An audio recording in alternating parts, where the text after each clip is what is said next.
Well, Ambassador Haley, I appreciate you making time. It's good to see you. Of course, it's great to be back in my sister state. Yeah, so the largest percentage of voters in North Carolina is not Democrat, it's not Republican, it's unaffiliated voters.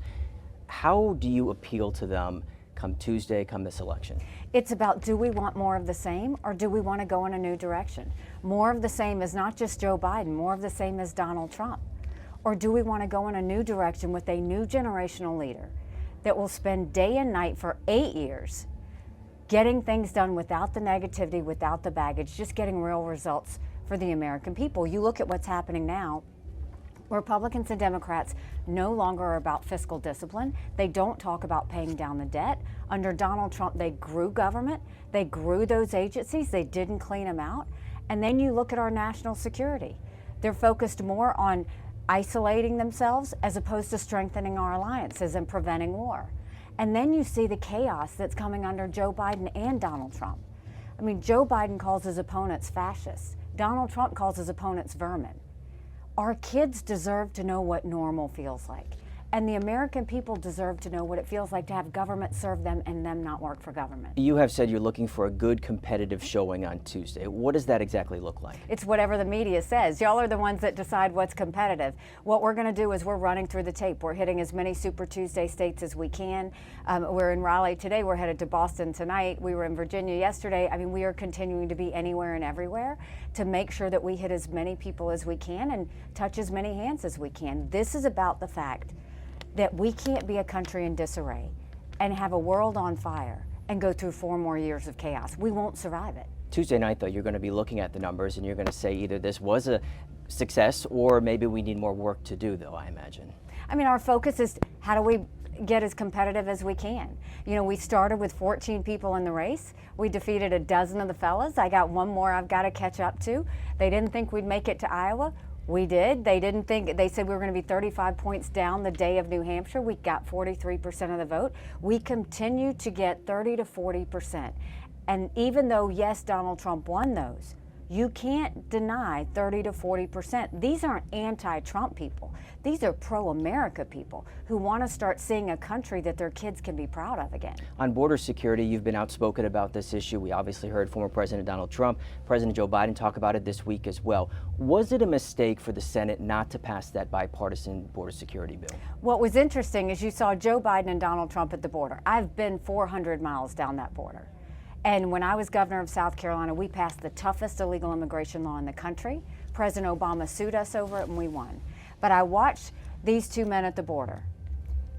Joe Biden should have had to answer how he let it get to this point, because it's inexcusable that 9 million people have come across that border and that we had enough fentanyl cross the border last year that would kill every single American. It was equally inexcusable that Donald Trump was standing at that border when 2 weeks ago, Congress needed to get into a room, figure it out, and pass a strong border bill, and Donald Trump said don't do it until after the general election because it would hurt him. This isn't about Donald Trump. This is about securing the border. What we need to do is put a national E-Verify in place so that every business has to prove that the people they hire are in this country legally. We need to make sure we defund sanctuary cities once and for all, put 25,000 Border Patrol and ICE agents on the ground and let them do their job, go back to the Remain in Mexico policy so that no one steps foot on U.S. soil, and instead of catch and release, we need to go to catch and deport. Would you have supported, though, that bill? Because this was probably the best chance to get something done in years. What was good about the bill was it strengthened asylum laws. What was weak about the bill was it didn't have Remain in Mexico and it had a 5,000 person threshold. We can't even afford a 1 person threshold. What should have happened was both of those men should have told Congress to go in there and figure it out and get it stronger and make it happen. Instead, Congress went on vacation for a week. That's not what we need to have happen. Donald Trump stopped it. Joe Biden won't do anything to strengthen it. So both of them are responsible for what's happening at the border. This is not about them. This is about the security of the American people, and Congress needs to get in a room and figure it out, and Trump needs to stay out of it. This week, in an interview, you said all of former President Donald Trump's legal cases should be dealt with before November. When you look at those criminal trials, which one concerns you the most? I mean, I haven't really kept up with any of them. There's so many of them. To me, yeah, in a perfect world, everybody would know where they're going to be before November comes, because otherwise he's going to have a cloud over him with everybody wondering what's going to happen. And look, this is also the fact that you look at any of the polls. In a general election poll, Marquette poll last week, Donald Trump's margin of error.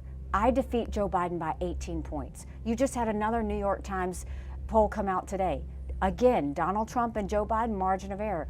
I defeat Joe Biden by 8 points. You can't go and continue to see all of these things happen and say, why would we do this knowing if Donald Trump is the nominee, there is a highly possible likelihood that we could get a President Kamala Harris.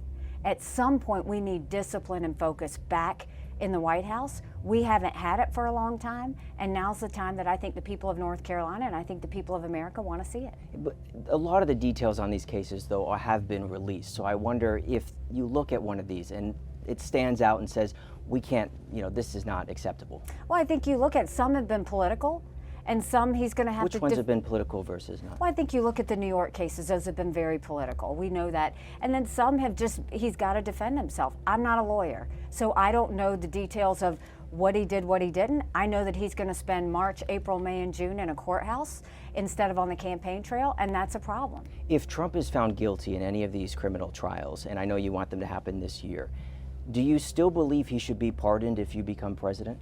I have always said that we have to do what's in the best interest of the American people. If you're talking about a pardon, that's assuming he's already been found guilty. We don't need an 80-year-old former president sitting in jail that's going to further divide our country.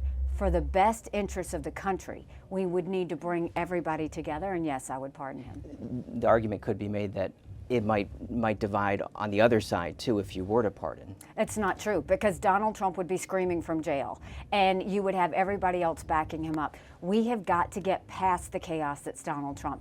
Everything he touches is chaos. I voted for Donald Trump twice. I was proud to serve America in his administration.